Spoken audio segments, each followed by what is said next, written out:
आइए students question करते हैं एक्सरसाइज 9.3 का question number 5। Find the distance between parallel lines. दो पार्ट में क्वेश्चन दिया हुआ है। ये देखिए, ये लाइन इस लाइन के पैरेलल है और हमें इस दोनों पैरेलल लाइन के बीच का डिस्टेंस निकालना है। इसी तरह से जो पार्ट 2 है, यहाँ पर भी दो पैरेलल लाइंस दी हुई हैं, इनके बीच का हमको डिस्टेंस निकालना है। तो देखिए, एक बार समझ लेते हैं कि डिस्टेंस निकालने का, पैरेलल लाइन के बीच में डिस्टेंस निकालने का जो फार्मूला होता है वो क्या होता है। देखिए, ये है एक लाइन और दूसरी लाइन है ये, दोनों लाइनें एक दूसरे के पैरेलल हैं। इस लाइन की इक्वेशन है ax plus b y plus c one is equal to 0 और इस लाइन की इक्वेशन है ax plus b y plus c two is equal to 0। दोनों पैरेलल लाइनों के बीच का जो डिस्टेंस d होता है, इसके कैलकुलेट करने का जो फार्मूला होता है वो होता है d equal to c one minus c two का mod upon under root a square plus b square. बस ये फार्मूला हम यहाँ पर यूज़ करेंगे और पैरेलल लाइन के बीच का डिस्टेंस निकालेंगे। तो चलिए सबसे पहले स्टार्ट करते हैं पार्ट नंबर 1 से। पार्ट नंबर 1 में हमको दो पैरेलल लाइन दी हुई है, 15x plus 8y minus 34 is equal to 0 और जो दूसरी पैरेलल लाइन दी हुई है वो है 15x plus 8y plus 31 is equal to 0। तो देखिए, इनको हम ये जनरल फॉर्म जो लाइन की है वहाँ से इसको कंपेयर कर लेते हैं। ये लाइन की इक्वेशन है से ax plus b y plus c one is equal to 0 और इसको कंपेयर करेंगे ax plus b y plus c two is equal to 0। तो देखिए, जब दो लाइनें पैरेलल होती हैं तो उनका x करस्पॉन्डिंग जो x के कोफिशिएंट होते हैं वो इक्वल होते हैं और जो y के कोफिशिएंट होते हैं वो भी इक्वल होते हैं। देखिए, यहाँ पर x का कोफिशिएंट 15 है और यहाँ भी x का कोफिशिएंट 15 है। इसी तरह से जो y का कोफिशिएंट यहाँ 8 है तो यहाँ भी y का कोफिशिएंट 8 है। तो आप कंपेयर करते हैं, कंपेयर करने से देखिए क्या आएगा। a जो है वो होगा हमारा 15 के इक्वल, b जो है यहाँ पर आएगा वो 8, इस केस में भी a 15 है और b 8 ही है और c1 यहाँ से आ जाएगा माइनस का 34 और जो c2 है ये आएगा 31।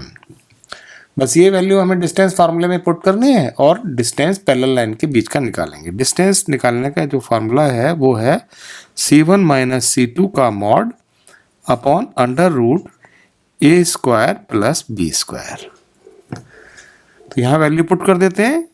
c1 की वैल्यू है माइनस का 34 और c2 की वैल्यू है 31, तो माइनस 31 अपॉन a की वैल्यू है 15, तो 15 का स्क्वायर हो जाएगा और b की वैल्यू है 8, तो ये 8 का स्क्वायर हो जाएगा यहाँ पे। इससे क्या आएगा, देखिए यहाँ पर आ गया माइनस का 65 और ये आ गया 225 प्लस 64 इसका अंडर रूट, इसका मॉड हटा देंगे तो क्या आएगा, ये आ जाएगा 65 अपॉन नीचे आएगा 289 का अंडर रूट और 289 का अंडर रूट होता है 65 अपॉन 17। तो d आ गया हमारा 65 अपॉन 17 यूनिट्स। ये हो गया इसका आंसर। चलिए देखिए, अब इसका सेकंड पार्ट करते हैं। सेकंड पार्ट में हमको पैरेलल लाइन की जो इक्वेशन दी हुई है वो है lx plus y plus p is equal to 0 और दूसरी लाइन की इक्वेशन दी हुई है lx plus y minus r is equal to 0। इन दोनों लाइनों के बीच का हमको डिस्टेंस निकालना है। तो हम यहाँ पर पहले इसको सिंप्लीफाई कर लेते हैं। l की मल्टीप्लाई करेंगे अंदर, यानी ये आएगा lx plus l y plus p is equal to 0। यहाँ पर क्या आएगा, lx plus l y minus r is equal to 0। अब इसको भी हम स्ट्रेट लाइन की जनरल इक्वेशन से कंपेयर कर लेते हैं, यानी इसको कंपेयर करेंगे ax plus b y plus c one is equal to 0 से और इसको कंपेयर करेंगे ax plus b y plus c two is equal to 0 से। दोनों लाइनें एक दूसरे के पैरेलल हैं। कंपेयर करते हैं इसको। कंपेयर करने से क्या आएगा, देखिए ए जो है वो तो एल हुआ, ए इज इक्वल टू एल, और बी भी यहाँ पर एल ही है। दोनों इक्वेशन के लिए ए और बी की वैल्यू सेम होंगी।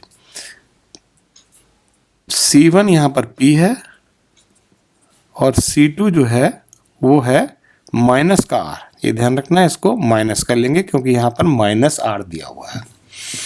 अब डिस्टेंस फार्मूला लगा देते हैं इनके बीच में। डिस्टेंस फार्मूला जो होता है वो होता है D इज इक्वल टू दोनों पैरेलल लाइनों के बीच का डिस्टेंस C1 माइनस C2 का mod upon under root A square plus B square.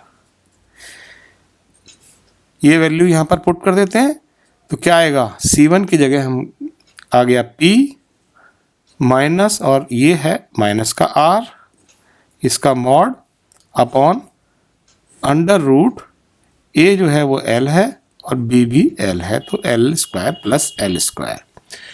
यहाँ से ये आ जाएगा P प्लस R, इसका मॉड अपॉन ये आएगा अंडर रूट 2L स्क्वायर। इसको सिंप्लीफाई कर लेते हैं, P प्लस R इसका मॉड, और ये हो जाएगा अपॉन रूट 2L। इसको हम ऐसे भी लिख सकते हैं 1 अपॉन रूट 2, और इसको P प्लस R ये हो गया अपॉन L इसका मॉड। L को भी मॉड के अंदर ले जाते हैं क्योंकि हमको फाइनली जो ये टर्म है रूट वाली ये भी हमको पॉजिटिव लेनी होती है, तो इससे जो L आया है इसको भी हमने मॉड के अंदर ले लिया, और ये हो गया इतना यूनिट्स। तो ये हो गया हमारा आंसर।